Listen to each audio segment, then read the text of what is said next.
जय हिंद दोस्तों, आप सब कैसे हैं। आशा करते हैं आप सब ठीक होंगे और अंतिम समय में अपनी तैयारी को बहुत अच्छे तरीक़ा से कर रहे होंगे। तो जैसा कि हम पिछले वीडियो बताए थे कि हम टोटल जो है से हिस्ट्री का क्वेश्चन बैंक लेकर के आए हैं, जिसमें लगभग 500 प्लस क्वेश्चन है ना। अगर इस 500 क्वेश्चन को आप कर लेते हैं तो मैं यकीन दिलाता हूं कि इससे बाहर आपका एग्जाम में नहीं पूछा जाएगा। जिसमें पिछले वीडियो में हम 100 क्वेश्चन ऑलरेडी कर चुके हैं, अगर नहीं देखे हैं तो उसको भी जा करके देख लीजिए, है ना। तो चलिए फिर स्टार्ट करते हैं। और हाँ, अगर चैनल पर पहली बार आए हैं तो चैनल को लाइक कीजिए, शेयर कीजिए, साथ ही साथ सब्सक्राइब करना बिल्कुल ना भूलें, काहे कि जब भी वीडियो अपलोड हो तो सबसे पहले आप तक पहुँचेगा, है ना। तो चलिए फिर स्टार्ट करते हैं। और देखिए, अंतिम समय में अब 10 वीडियो से अच्छा है कि किसी एक पर विश्वास कीजिए, एक को वीडियो देखिए, है ना। ये नहीं कह रहे हैं कि मेरा ही देखिए, किसी को भी देखिए, लेकिन हाँ, जो मैं पढ़ा दे रहा हूँ बाबू, इससे बाहर तो एग्जाम में नहीं पूछा जाएगा, इसलिए मेरा ही देखिए, है ना। तो चलिए फिर स्टार्ट करते हैं। 100 नंबर क्वेश्चन कल नहीं, कमेंट बॉक्स में बोल रहे थे कि आप कमेंट करिएगा कि इसका आंसर क्या है, तो उसका बता देते हैं कि सर की उपाधि किसने वापस की थी। तो किसने हो जाएगा, ये जो है से रविंद्रनाथ टैगोर ने वापस किए थे, है ना। Option number C. उसके बाद 101 ने, देखिए 101 नहीं बोलेंगे, डायरेक्ट एक बोलेंगे, है ना, बहुत लंबा हो जाएगा। 1 नंबर क्वेश्चन है कि गुरु नानक का जन्म कहाँ हुआ था। तो कहाँ हुआ था, अमृतसर, चंडीगढ़, तलवंडी या फिर लाहौर में। तो गुरु नानक का जन्म जो हुआ था बाबू आपका तलवंडी में हुआ था। Option number C. उसके बाद है 2 नंबर क्वेश्चन है कि गौतम बुद्ध ने पहला उपदेश दिया था। तो पहला उपदेश कहाँ दिया था, गया में, सारनाथ में, राजगिरी में या फिर पाटलिपुत्र में। तो ये जो है से पहला उपदेश जो दिए थे बाबू, ये सारनाथ में दिए थे। Option number B. और देखिए, जितना भी आज तक बिहार बोर्ड के द्वारा पूछा गया है वो सभी का निचोड़ है ना। क्वेश्चन बैंक के जो है से पूरा निचोड़ है जो भी है। इसमें डेट हम मेंशन नहीं किए हैं ताकि आपका समय वेस्ट ना हो, मेरा भी समय बचे, है ना, काहे कि आपके लिए और बेहतर कंटेंट की तलाश में लगे हुए हैं। उसके बाद है 3 नंबर क्वेश्चन है कि किस वर्ष में सिंधु सभ्यता की खोज की गई थी। तो किस वर्ष में, 1921 में, 1920 में, 1922 में, 1923 में। तो देखिए, सिंधु सभ्यता की खोज जो हुआ था हड़प्पा से हुआ था, है ना। तो हड़प्पा का सबसे पहले खोज कब हुआ था, तो 1921 में। तो उसी के नाम पर तो सिंधु सभ्यता रखा गया है, इसलिए ऑप्शन नंबर ये हो जाएगा, है ना। उसके बाद 4 नंबर क्वेश्चन है कि हड़प्पा संस्कृति की जानकारी कब हुई थी। तो हड़प्पा संस्कृति की जानकारी कब हुआ था, 1921 में। जब खोजा गया था तभी न हुआ था, 1921 में। उसके बाद 5 नंबर कि अंतिम रूप में संविधान की अनुसूची की संख्या कितनी थी। तो अंतिम रूप में जो था संविधान की अनुसूची की संख्या जो था से कितना था, तो 6 था, है ना। अब उसको बढ़ा करके कितना कर दिया गया, तो 13 कर दिया गया है। उसके बाद 6 में कि अशोक द्वारा प्रचलित बौद्ध धर्म कहाँ प्रचलित नहीं हुआ था। तो कहाँ नहीं हुआ था, तो जापान में हुआ था, सीरिया में, ब्रिटेन में, श्रीलंका में। देखिए, जापान, सीरिया, श्रीलंका में तो ऑलरेडी हुआ था, लेकिन ब्रिटेन में जो है से बौद्ध धर्म का प्रचार नहीं हुआ था। ऑप्शन नंबर सी, ठीक है। उसके बाद है 7 नंबर कि दिल्ली में जामा मस्जिद का निर्माण किसके शासनकाल में हुआ था। तो किसके काल में हुआ था, तो ये जो हुआ था बाबू आपका वो शाहजहाँ के शासनकाल में हुआ था। ऑप्शन नंबर सी, है ना। उसके बाद है 8 नंबर क्वेश्चन है, 8 नंबर कि कितने वर्ष की आयु में महावीर ने घर का परित्याग कर दिया था। कहने का मतलब है कि कितना वर्ष की आयु था जब महावीर स्वामी अपने घर को त्याग दिए थे, है ना। तो कितने वर्ष का था, 29 वर्ष, 30 वर्ष, 25 वर्ष या फिर 35 वर्ष। तो ये जो थे से 30 वर्ष की आयु में अपना घर त्याग दिए थे। कितना वर्ष की आयु में, तो 30 वर्ष की आयु में, ठीक है। उसके बाद है 9 नंबर की प्रथम औपनिवेशिक बंदरगाह नगर कौन सा था। तो प्रथम औपनिवेशिक बंदरगाह जो नगर था बाबू वो कौन था, तो कलकत्ता, मुंबई, सूरत या फिर मद्रास। तो सबसे पहले जो था से मद्रास को बनाया गया था। ऑप्शन नंबर डी, है ना। उसके बाद 10 नंबर कि गुलबदम बेगम कौन थी। तो गुलबदम बेगम कौन थी, नर्तकी थी, गायिका थी, लेखिका थी या फिर नायिका थी। तो ये जो है से गुलबदम बेगम जो है से एक लेखक थी और कौन थी, हुमायूं की बहन थी, है ना। उसके बाद है 11 नंबर कि हड़प्पा सभ्यता किस युग की सभ्यता है। तो लौह युग, कांस्य युग, उपरोक्त दोनों, कोई नहीं। तो देखिए, लौह युग हम सब कब से मानते हैं, जब उत्तर वैदिक काल में लोहा की खोज होता है तब से, लेकिन हड़प्पा सभ्यता को हम कांस्य युग में रखते हैं ना। तो ऑप्शन नंबर बी। ये नहीं कि ए और बी दोनों मार दीजिएगा, ऐसा नहीं भूल करना, है ना। उसके बाद है सॉरी 12 नंबर क्वेश्चन है कि कॉर्नवालिस कोड कब बना था। तो कब बना था, 1775 में, 1793 में, 1797 में, 1805 में। तो ये जो बना था बाबू, ये कॉर्नवालिस कोड जो बना था वो 1793 में बना था, है ना? नहीं, 1793, हाँ 1793 में बना था, है ना? उसके बाद है कि श्वेतांबर एवं दिगंबर का संबंध किस धर्म से है? तो श्वेतांबर एवं दिगंबर का जो संबंध है बाबू वे है जैन धर्म से, है ना? देखिए क्वेश्चन बैंक है तो रिपीट तो होगा, जैसे कि बार बार ऐसा थोड़ी है कि बिहार सरकार जो है नया नया क्वेश्चन बना रही है, नहीं, जो भी है रिपीटेड क्वेश्चन है, इसलिए ध्यान से देखिए, है ना? उसके बाद 14 और बोल भी रहे हैं कि क्वेश्चन बैंक का ही ये है ना? डेट मेंशन नहीं किए हैं, सिर्फ क्वेश्चन बैंक का PDF हम बनाकर लाए हैं ना? 14 का है जजिया कर किसके, देखिए जजिया किससे लिया जाता था? जजिया कर नहीं, जजिया जो कर था वो किससे लिया जाता था? तो व्यापारी से, बुद्धिजीवी से, जिम्मियों से या फिर सैनिक से? तो ये जो लिया जाता था बाबू वे जिम्मियों से लिया जाता था, जजिया कर जिम्मियों से लिया जाता है ना?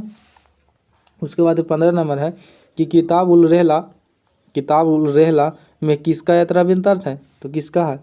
अल-बरूनी को, अब्दुल रज़ाक को, इब्न बतूता को या फिर वर्नियर को? तो ये किसका है? तो ये जो है से बाबू आपका इब्न बतूता को, किताबुल जो रहला था वो इब्न बतूता के द्वारा लिखा गया था, ठीक है? किताबुल हिंद बोलेगा तो किसका हो जाएगा? तो ये अल-बरूनी का हो जाएगा, है ना? उसके बाद जो है 16 नंबर क्वेश्चन है कि मुस्लिम लीग की स्थापना किस वर्ष हुई थी? तो मुस्लिम लीग की स्थापना 1906 में हुई थी। कब? 1906 में, है ना? उसके बाद है कबीर शिष्य थे, कबीर किसका शिष्य थे? रामानुज के, नानक के, रामानंद के या फिर शंकराचार्य के? तो कबीर जो थे बाबू वे रामानंद के शिष्य थे। किसका? तो रामानंद के शिष्य थे।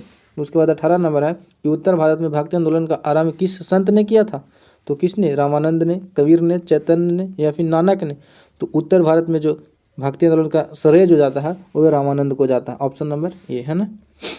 उसके बाद है 19 नंबर कि सर्वप्रथम विजयनगर यात्रा आने वाला पहला विदेशी कौन था? तो सर्वप्रथम विजयनगर की यात्रा पर आने वाला विदेशी यात्री कौन था? तो ये जो थे साहब का कौन थे? तो निकोलो, नहीं, सर्वप्रथम विजयनगर की यात्रा पर आने वाला विदेशी यात्री अगर बोल दिया तो अब्दुल रज़ाक मारिएगा, लेकिन प्रथम बोल देगा तो निकोलो कोंडी को ही टिक आउट कर दीजिएगा, है ना? इसलिए अब्दुल रज़ाक इसको में ऑप्शन होगा, है ना? उसके बाद है 20 नंबर क्वेश्चन है कि बीजक में किसका उपदेश संग्रहित है? तो किसका है? कबीर का, गुरु नानक का, चैतन्य का या फिर रामानंद का? तो बीजक एक जो बुक है उसमें जो है से कबीर का अपना जो है से उपदेश को संकलित किया गया है, ऑप्शन नंबर ए, है ना? उसके बाद 21 नंबर कि निजामुद्दीन औलिया किस सूफी सिलसिले से संबंधित है? तो किससे है? तो चिश्ती से, सुरवर्दी से, कादरी से, या इनमें से कोई नहीं? तो निजामुद्दीन औलिया जो थे बाबू वे सूफी सिलसिला से नहीं, सूफी सिलसिला से संबंधित है। तो कौन सा सूफी सिलसिला था? तो ये जो है चिश्ती सूफी सिलसिला था, ऑप्शन नंबर ए, चिश्ती से ही लोग बिलोंग करते थे, है ना? उसके बाद है कि तहकीके हिंद में किसका यात्रा वृत्तांत लिखा गया? तो ही जस्ट पीछे बताए थे, किसका? अल-बरूनी का, ऑप्शन नंबर ए। उसके बाद 23 नंबर कि मेगास्थनीज कौन था? तो क्या चीज था? यात्री था, व्यापारी था, राजदूत था या फिर गुलाम था? तो मेगास्थनी जो था बाबू वे राजदूत था। किसका? तो सिलिकोट निकेटर का। और किसके दरबार में आया था? तो चंद्रगुप्त मौर्य के दरबार में, है ना? उसके बाद है 24 नंबर क्वेश्चन है कि बंगाल और बिहार में अस्थाई बंदोबस्त की शुरुआत का श्रेय किसे जाता है? तो बिहार और बंगाल में जो अस्थाई बंदोबस्त लाया था बाबू वो कौन लाया था? तो ये जो है से कॉर्नवालिस लाया था, ऑप्शन नंबर ये हो जाएगा, है ना? उसके बाद 25 नंबर क्वेश्चन है कि कलकत्ता में सर्वोच्च न्यायालय की स्थापना की गई थी। तो कलकत्ता में सर्वोच्च न्यायालय की स्थापना कब की गई थी? तो ये जो किया गया था बाबू आपका वे 1773 में किया गया था, ऑप्शन नंबर बी। कब? तो 1773 में, है ना? ये बात याद रखिएगा। 1757 बोलेगा तो क्या चाहिए होता? तो प्लासी के युद्ध हुआ था, ये भी बात याद रखिएगा। उसके बाद 25 नंबर क्वेश्चन है कि पुर्तगालियों ने गोवा पर कब अधिकार किया था? तो पुर्तगाली जो थे बाबू वो गोवा पर अधिकार ये 512 में किए थे। कब किए थे? तो 512 में किए थे। कहा जाता है कि पुर्तगाली सबसे पहले आए थे और सबसे बाद में गए थे। सबसे पहले कब आए थे? तो 1498 में आए थे, ना? उसके बाद 27 नंबर की संथाल विद्रोह कब हुआ था? तो कब हुआ था संथाल विद्रोह? कब? 1832 में, 1841 में, 1851 में या फिर 1855 में? तो ये होता 1855 में। आप कमेंट बॉक्स में बताइएगा कि आपका कितना सही हो रहा है, कितना गलत है ना? और ये भी बताइएगा कि हम क्या चीज़ का और वीडियो लेकर के आए हैं। उसके बाद 28 नंबर क्वेश्चन है कि लखनऊ से 1857 के विद्रोह का नेतृत्व किसने किया था? तो लखनऊ बोल दिया। देखिए पार्टिकुलर नाम दे रहा है तो आपको ध्यान रखना है। कौन? रानी लक्ष्मीबाई, बेगम हजरत महल, वीर कुंवर सिंह या फिर नाना साहेब। तो देखिए जैसी लखनऊ, लखनऊ कभी का आबाद लिखेगा तो आबाद बोले, लखनऊ बोले, आपको मारना क्या चाहिए? तो बेगम हजरत महल, है ना। कानपुर बोलेगा तो नाना साहेब, बिहार बोलेगा तो वीर कुंवर सिंह, है ना। और पटना अगर बोल दिया बाबू तो ये मार दीजिएगा क्या चाहिए? पीर अली। उसके बाद है 29 नंबर क्वेश्चन है कि विक्टोरिया टर्मिनल किस शैली की इमारत है? तो विक्टोरिया टर्मिनल किस शैली का है? तो ये जो है से इंडो सरसैनिक शैली का, कौन शैली का? इंडो सरसैनिक शैली का उदाहरण है ना, ऑप्शन नंबर सी। उसके बाद है 30 नंबर क्वेश्चन है कि निम्नलिखित में से कौन एक आंदोलन दांडी यात्रा से शुरू हुआ था? तो कौन हुआ था? ये बार बार क्वेश्चन आ रहा है, बार बार आपको बोल रहे हैं कैसे आया था। तो ये जो है से सविनय अवज्ञा आंदोलन यहीं से शुरू हुआ था। और कब हुआ था? तो 1930 में, ठीक है। उसके बाद है 31 नंबर के महात्मा गांधी ने पहला किसान आंदोलन कहाँ शुरू किया था? तो पहला किसान आंदोलन जो था वो चंपारण बिहार से शुरू किया था, ऑप्शन नंबर बी, है ना। उसके बाद है 32 नंबर क्वेश्चन है कि साइमन कमीशन भारत कब आया था? तो कब आया था? 1925 में, 1928 में, 1932 में, 1935 में। तो देखिए साइमन कमीशन जो भारत आया था बाबू वो 1928 में आया था। कब? तो 1928 में, ऑप्शन नंबर बी, है ना। उसके बाद है पूछता है कि भारत से म्यांमार कब अलग हुआ था? तो 1935 से, भी बात याद रखिएगा, है ना। उसके बाद 33 नंबर है कि 1919 के अधिनियम को कहा जाता है? तो क्या चीज़ कहा जाता है? तो ये क्या चीज़ कहते हैं? रॉलेट एक्ट, मार्ले मिंटो सुधार, या फिर माउंटचेऊ चेम्सफोर्ड सुधार, या फिर इनमें से कोई नहीं। तो देखिए इसको कहा जाता है माउंटटेयू चेम्सफोर्ड सुधार, ऑप्शन नंबर सी हो जाएगा, है ना, ऑप्शन नंबर सी। उसके बाद 34 नंबर क्वेश्चन है कि जलियांवाला बाग हत्याकांड कब हुआ था? तो कब हुआ था? 13 अप्रैल 1919 को, 6 अप्रैल 1919 को, या फिर 30 अप्रैल 1919 को, या फिर क्या चाहिए होगा? तो 10 अप्रैल 1919 को। ये जो हुआ था बाबू आपका 13 अप्रैल 1919 को, ऑप्शन नंबर ये हो जाएगा, ठीक है। उसके बाद देख रहे हैं बार बार ये सब क्वेश्चन जो है से हर साल रिपीट हो रहा है ना। भारतीय राष्ट्रीय कांग्रेस की पहली महिला अध्यक्ष कौन थी?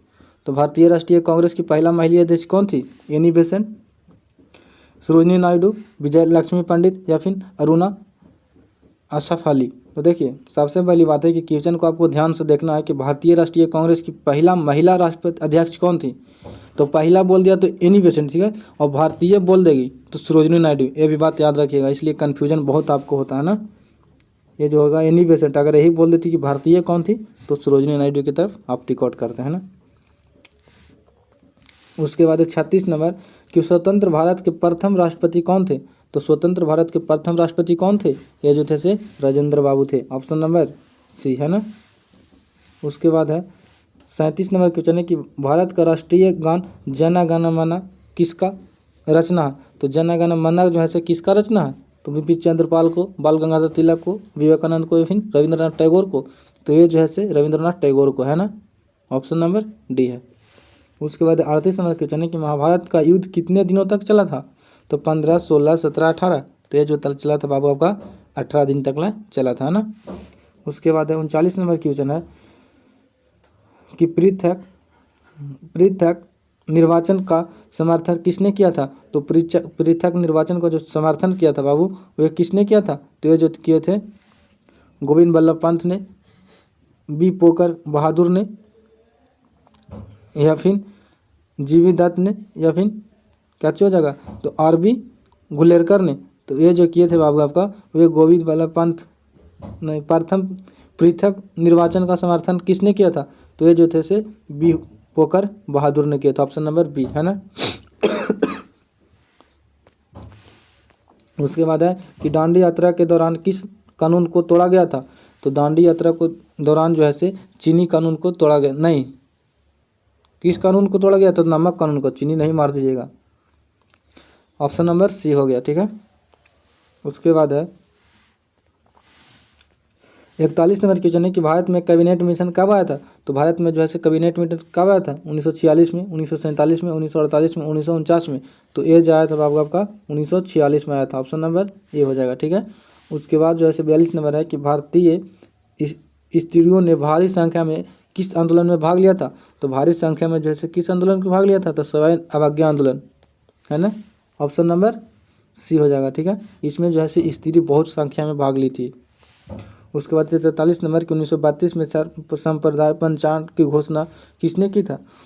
तो 1932 में जो सांप्रदायिक पंचांग का जो घोषणा किया था बाबू, वह था मैकडोनाल्ड। ऑप्शन नंबर बी हो जाएगा, मैकडोनाल्ड, है ना। उसके बाद है कि 1942 में कौन सा आंदोलन शुरू हुआ था? तो जस्ट पीछे बताए थे, बार बार क्वेश्चन रिपीटेड है ना। अगर नहीं पिछले सेशन को जाकर देखें तो उसको भी जाकर पहले देख लीजिए, है ना। इसको देखला के बाद जस्ट उसको देखिए। कहा कि जो भी हम 500 ला रहे हैं बाबू, ये 500 अगर कर लिए तो ये आपके लिए रामबाण साबित होने वाला है ना। और अभी चैनल को अभी तक लाइक नहीं किए तो लाइक कीजिए, शेयर कीजिए, सब्सक्राइब करना तो बिल्कुल ना भूलिए, है ना। तो ये जो हो जाएगा से भारत छोड़ो आंदोलन, है ना। Option number D. उसके बाद है 45 नंबर क्वेश्चन है कि भारतीय संविधान कब लागू किया गया था? तो भारतीय संविधान जो है कब लागू किया गया था? तो 26 जनवरी 1950 को। ऑप्शन नंबर कितना? 80 हो जाएगा, ठीक है। उसके बाद 46 नंबर क्वेश्चन है कि कनिष्ठ ने निम्नांकित धर्म अपनाया था। तो कनिष्ठ जो है कौन धर्म अपनाया था? तो ये जो है बौद्ध धर्म को अपनाया था और इसने बौद्ध संगीति भी अंतिम करवाई थी। कहाँ? कुंडलवन, कश्मीर में, है ना। उसके बाद है 47 नंबर है कि निम्न में से किस प्रसिद्ध संत ने गीत की भक्ति टीका पर मराठी में लिखा है? किस प्रसिद्ध संत ने गीता की भक्ति टीका जो है मराठी शब्द में लिखा है? तो किसने लिखा था? तो क्या एकनाथ ने, नामदेव ने, तुकाराम ने या मानेश्वर ने? तो ये जो है मानेश्वर साहब थे जो लिखे हैं। Option number D. उसके बाद 48 नंबर क्वेश्चन है कि क्रिप्स मिशन भारत कब आया था? तो ये जो आया था बाबू आपका कब आया था? 1940 में, 1942 में, 1946 में, 1947 में। क्रिप्स मिशन जो भारत आया था बाबू, वो इसमें 1942 में आया था। ऑप्शन नंबर बी हो जाएगा, ठीक है। लालवाल एसी में आया था LK, ठीक है। उसके बाद पाकिस्तान शब्द किसने दिया था? तो पाकिस्तान शब्द किसने दिया था? ये जो है कैम्ब्रिज विश्वविद्यालय के रहने वाला एक लड़का था जिसका नाम था क्या चीज? तो इसका नाम था चौधरी रहमत अली। पूछता है कि चौधरी रहमत अली जो है पाकिस्तान शब्द दिया, वो कहाँ, मतलब किस कॉलेज में पढ़ता था? तो कैम्ब्रिज विश्वविद्यालय में पढ़ता था ना।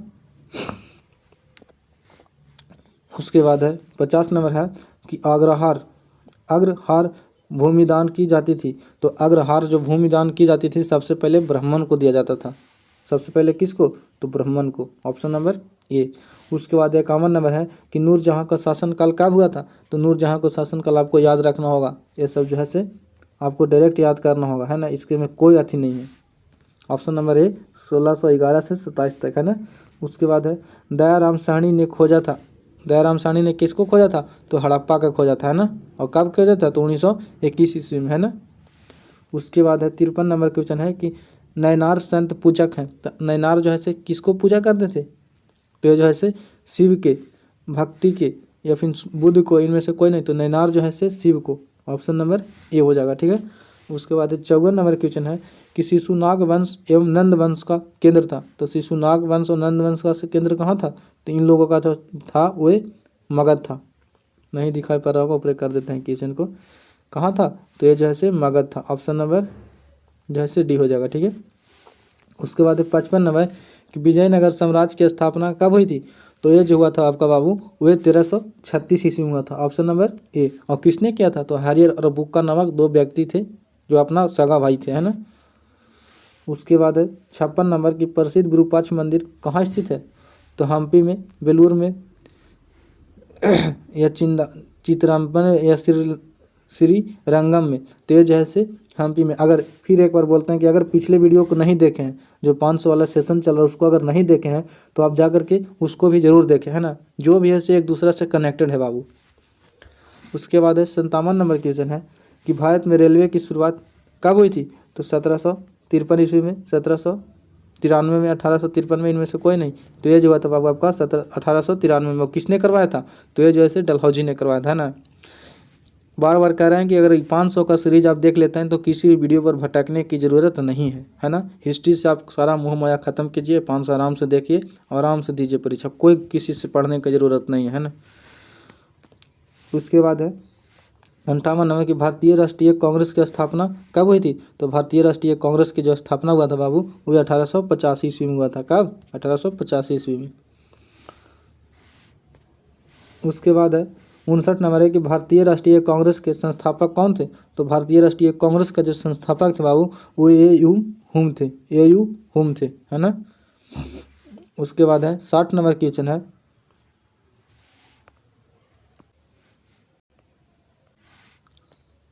उसके बाद 60 नंबर है कि सविनय अवज्ञा आंदोलन का आरंभ किसने किया था। तो किसने किया था, गांधी जी ने, जवाहरलाल नेहरू ने, सुभाष चंद्र बोस ने या मौलाना आज़ाद ने। तो ये जो किए थे बाबू आपका गांधी जी किए थे, है ना। अब कब किए थे, तो 1930 ईस्वी में किए थे।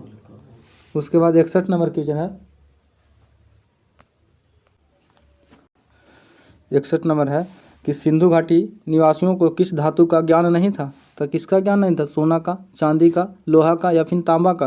तो देखिए सारा चीज़ का था, लेकिन लोहा का कहीं ना कहीं उत्तर वैदिक काल से मिलता है, इसलिए क्या चीज़ ऑप्शन नंबर सी सही हो जाएगा, है ना। उसके बाद 62 नंबर है कि तंबाकू का सेवन सर्वप्रथम किस मुगल सम्राट ने शुरू किया था। इस तंबाकू का जो सेवन है सर्वप्रथम किस मुगल सम्राट ने किया था। तो ये जो है बाबू आपका अकबर ने किया था, ऑप्शन नंबर डी। और प्रतिबंध भी पूछता कि प्रतिबंध किसने लगाया था, तो जहांगीर ने, है ना। उसके बाद है 63 नंबर क्वेश्चन है कि गुप्त काल में कौन से चीनी यात्री भारत आया था। तो कौन आया था, तो ये जैसे फाहियान भारत आया था, ऑप्शन नंबर बी, है ना। नहीं, गुप्त काल में पूछ रहा है ना बाबू, तो गुप्त काल में जो है से हेनसान भारत आए थे, है ना, हेनसान, ऑप्शन नंबर सी।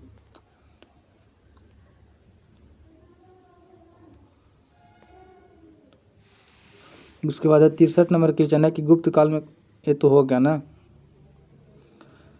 उसके बाद है 64 नंबर क्वेश्चन है कि कैबिनेट मिशन योजना के अध्यक्ष कौन थे। तो कैबिनेट मिशन योजना के अध्यक्ष जो थे से कौन थे, तो पैट्रिक लॉरेंस थे, लुई लुई फिशर थे, या फिर लॉर्ड वेबल थे, या फिर क्रिप्स थे। तो ये जो है से ये पैट्रिक लॉरेंस थे, है ना, option number A, cabinet mission का यही अध्यक्ष थे, है ना। उसके बाद 65 नंबर क्वेश्चन है कि भारतीय स्वतंत्रता अधिनियम कब बनाया गया था। तो भारतीय स्वतंत्रता अधिनियम जो बनाया गया था बाबू, तो 18 जुलाई 1947 को बनाया गया था, ऑप्शन नंबर बी हो जाएगा, ठीक है। उसके बाद 67 नंबर है कि भारत का नेपोलियन किस शासक को कहा जाता है। तो भारत का जो नेपोलियन है वह समुद्रगुप्त को कहा जाता है, ऑप्शन नंबर बी, है ना। उसके बाद है 67 नंबर क्वेश्चन है कि तुम मुझे खून दो मैं तुम्हें आज़ादी दूंगा, किसने कहा था। तो ये जो बात बोले थे बाबू वो सुभाष चंद्र बोस ने बोले थे कि तुम मुझे खून दो मैं तुझे आज़ादी दूंगा, यानी कि तुम मुझे सहयोग करो, हम तुमको आज़ादी दिला कर रहेंगे, है ना। उसके बाद 68 नंबर क्वेश्चन है कि भारत में पहली जनगणना कब हुई थी। तो भारत में पहली जनगणना जो हुआ था बाबू वह 1872 ईस्वी में हुआ था, लेकिन पूर्ण जनगणना बोलेगा तो 1881 ईस्वी में, है ना। दोनों क्वेश्चन आता है कि पहली जनगणना 1872 में और पूर्ण रूप से जनगणना जो होता है 1881 में, है ना। उसके बाद है 69 नंबर क्वेश्चन है कि इंस्ट्रूमेंट ऑफ एक्सेशन किससे संबंधित है। इंस्ट्रूमेंट ऑफ एक्सेशन किससे संबंधित है, तो ये जो है से देसी राज से संबंधित है, कैसे से, तो देसी राज से, है ना। उसके बाद 70 नंबर है कि प्रथम प्रशस्ति की रचना किसने की थी। तो प्रथम प्रयाग प्रशस्ति लिखना चाहिए था, प्रथम नहीं लिखना चाहिए था, यहाँ पे गलती है। प्रयाग प्रशस्ति की रचना किसने की थी, तो ये जैसे आपका हरीश सेन ने किया था, है ना। उसके बाद है 71 नंबर की महाभारत किसने लिखा था। तो महाभारत जो है से वेद व्यास ने लिखा था, किसने, तो ये जो है से वेद व्यास ने लिखा था, option number D, Ved Vyas ने लिखा था, है ना। उसके बाद है 72 नंबर क्वेश्चन आपका है कि प्राचीन भारत के महाकाव्य का नाम क्या है। तो प्राचीन भारत में महाकाव्य सबसे जो प्राचीन है वह महाभारत को कहा जाता है, ऑप्शन नंबर ए हो जाएगा, ठीक है। उसके बाद है 73 नंबर क्वेश्चन है कि अर्थशास्त्र के लेखक कौन है। तो अर्थशास्त्र के जो लेखक है बाबू वह आपका कौटिल्य है, ठीक है। उसके बाद है 74 नंबर की विजयनगर साम्राज्य की स्थापना किसने किया था। तो ये जस्ट पीछे बताया था कौन, हरिहर और बुक्का नामक दो भाई ने किया था। कब किया था, तो 1336 ईस्वी में, ये भी बात याद रखिएगा। उसके बाद है 75 नंबर कि फ्रांसवा वर्नियर था। फ्रांसवा वर्नियर जो था से क्या चीज था, तो चिकित्सक था, दार्शनिक था, ये इतिहासकार था, इनमें से सभी। तो देखिए चिकित्सक भी था, दार्शनिक भी था, इतिहासकार, इसलिए इनमें से सभी बेस्ट ऑप्शन है, ऑप्शन नंबर डी। अगर इनमें से सभी नहीं रहता तो मारिएगा चिकित्सा, ठीक है। उसके बाद है 76 नंबर की कैप्टन हॉकिंग किस मुगल शासन के दरबार में आया था। तो कैप्टन हॉकिंग जो है से बाबू आपका वे जहांगीर के दरबार में आया था, ऑप्शन नंबर बी, ठीक है। उसके बाद है 77 नंबर क्वेश्चन है 77 नंबर क्वेश्चन है कि अबुल फजल कृति आईने अकबरी में किस प्रकार का वर्णन है। तो अबुल फजल के जो द्वारा जो कृति लिखा गया जिसका नाम है आईने अकबरी, उसमें किस शासक का वर्णन है। तो ये जैसे अकबर का वर्णन है, ऑप्शन नंबर बी। ठीक है। उसके बाद है 78 नंबर है कि पुराणों की संख्या कितनी है। तो पुराणों को जो संख्या बाबू वो आपका 18 है ना। उसके बाद है 79 नंबर है कि हम्पी नगर किस साम्राज्य से संबंधित है। तो हम्पी जस्ट बार बार आ रहा है क्वेश्चन, हम्पी किससे संबंधित है। तो विजयनगर की राजधानी कौन थी। तो हम्पी था, है ना। उसके बाद है 80 नंबर कि अकबर का संरक्षक कौन था। तो अकबर का जो संरक्षण था बाबू वह बैरम खान था। कौन। तो Bairam Khan, option number A हो जाएगा। ठीक है। उसके बाद 81 नंबर कि आईने अकबरी किसने लिखा था। तो आईने अकबरी जस्ट पीछे आया था, किसने। तो अबुल फजल ने लिखा था, ऑप्शन नंबर सी। देखिए जो रिपीटेड क्वेश्चन है हम ऑप्शन को एक्सप्लेन नहीं कर रहे हैं, डायरेक्ट आंसर बता के चलते हैं। ऑलरेडी पीछे बता दी हैं, अगर पिछले वीडियो भी नहीं जाके देखें उसको भी देखिए, ये भी देखिए, और आएगा 3 वीडियो और उसको भी देख लीजिएगा, है ना। इसके बाद आपका हिस्ट्री से डर खत्म, 80% लाने से कोई नहीं रोकेगा। उसके बाद है कि भारत छोड़ो आंदोलन किस वर्ष शुरू हुआ था। तो भारत छोड़ो आंदोलन जो हुआ था बाबू वह 1942 में हुआ था, ऑप्शन नंबर डी। ठीक है। उसके बाद है विजयनगर का महंतम शासक कौन था। तो विजयनगर का सबसे प्रतापी जो शासक था बाबू वो था कृष्णदेव राय, है ना। एक और पूछता है कि विजयनगर में के शासक के अंत में क्या चीज लगा रहता था। तो राय, ये भी बात आता है। ठीक है। और सबसे प्रतापी शासक या महंतम शासक बोले तो ये कृष्णदेव राय था, है ना। उसके बाद है कि आयंकर व्यवस्था संबंधित है। आयंगर व्यवस्था जो है किससे संबंधित है। तो विजयनगर साम्राज्य से, ऑप्शन नंबर डी, नहीं B, sorry, option number B, Vijayanagar से। उसके बाद 85 नंबर है कि ईस्ट इंडिया कंपनी की स्थापना कब हुई थी। तो पिछले वीडियो में कल भी बताए थे कब हुआ था। ये जो हुआ था बाबू ये 1600 ईस्वी में हुआ था, 1600 AD में, है ना। इसलिए कह रहे हैं कि पिछली वीडियो बार बोल रहे हैं कि पिछली वीडियो नहीं देखे हैं तो जाकर देखिए। उसके बाद 86 नंबर कि 1920 ईस्वी में कौन सा आंदोलन हुआ था। तो 1920 में जो हुआ था बाबू वो असहयोग आंदोलन हुआ था। कौन सा। असहयोग आंदोलन, ऑप्शन नंबर बी। ठीक है। खिलाफत आंदोलन 1919 में, सविनय अवज्ञा आंदोलन जैसे 1930 में, भारत छोड़ो 1942 में। ये कन्फर्म मानिए कि ये चारों में से कोई ना कोई आ ही जाएगा, है ना। उसके बाद 87 नंबर कि डांडी किस राज्य में स्थित है। तो डांडी जो है से बाबू आपका गुजरात में स्थित है, ऑप्शन नंबर सी। ठीक है।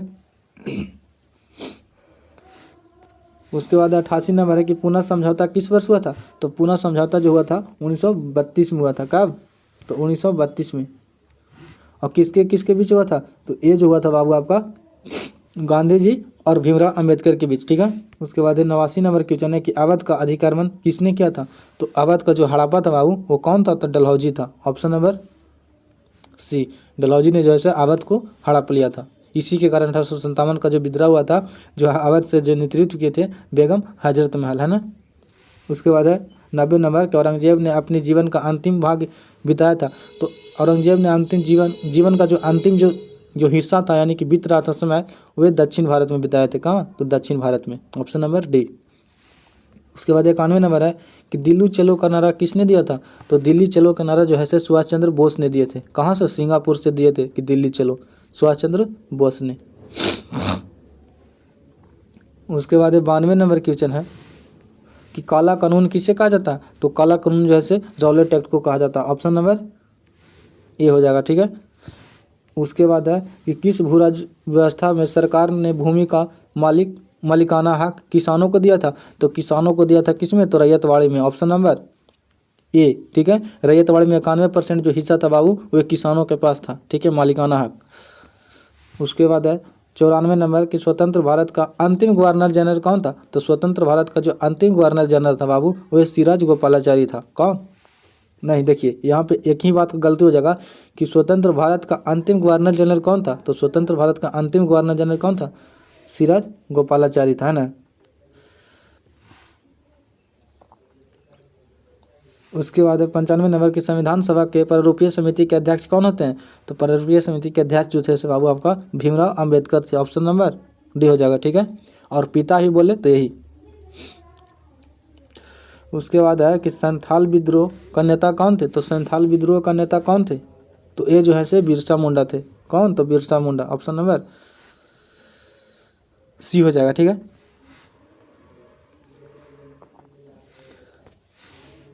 उसके बाद है 97 नंबर के अलबरूनी किसके साथ भारत आया था? तो अलबरूनी जो था बाबू वो मोहम्मद गौरी के साथ नहीं, मोहम्मद गजनवी के साथ आया था। ऑप्शन नंबर सी, गौरी और गजनवी याद रखना है। मोहम्मद अलबरूनी जो है से गजनवी के साथ भारत आया था, ठीक है। उसके बाद 98 नंबर क्वेश्चन है कि मुगल काल में सर्वाधिक उर्वरक भूमि कौन सी थी? तो सबसे मुगल काल में सर्वाधिक उर्वरक भूमि जो था से कौन भूमि था? तो पोजल भूमि था। कौन भूमि? तो पोजल भूमि था, है ना। उसके बाद है 99 नंबर की निम्नलिखित में से महिला सांध्य थी तो कौन थी? तो मीरा थी, अंडाला थी, कराइकल थी, इनमें से सभी थे। ये सभी थे।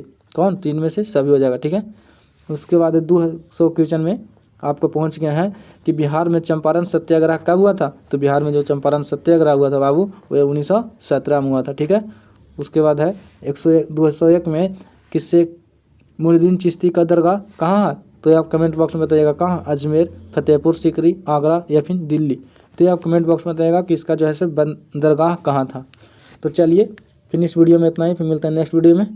तब तक के लिए जय हिंद। और अपने प्यारे दोस्तों, अपने जो है सबसे छोटे जो भी हैं, जो पिछले अभी जो 11th में है और इस बार जो है से 12th का तैयारी करना चाहते हैं, मतलब आपको बाद से, तो बता दीजिएगा इस चैनल के बारे में।